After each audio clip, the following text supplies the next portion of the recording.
Welcome back to the channel. Today I am sharing a colorful collection of painted pot ideas that can instantly brighten up your garden, balcony, or indoor space.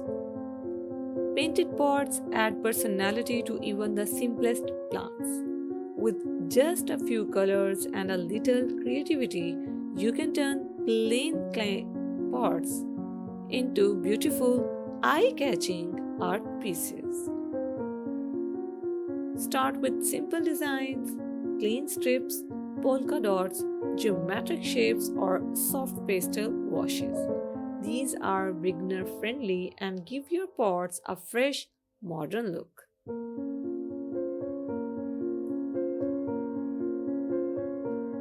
For a more artistic touch, try mandalas, Zentangle patterns, florals, boho motifs, or abstract textures. Each pot becomes a tiny canvas where you can express your style.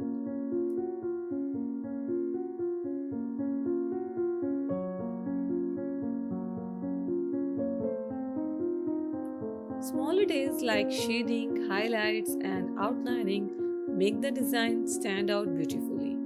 You can also match pots with seasons or moods. Bright colors for summer, earthy tones for fall, minimal whites for a calm, aesthetic, or metallic gold for a touch of elegance. These painted pots look lovely placed anywhere on shelves, windowsills, garden corners, or as part of a plant display. They add charm, warmth, and creativity to every space. As you watch, imagine how your own plants will look in these colorful homes. A little effort, a little paint, and your entire space feels fresh, lively, and full of art.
If you enjoyed these ideas, do like the video and subscribe for more creative DIYs, garden decor, and aesthetic art inspirations. See you in the next video.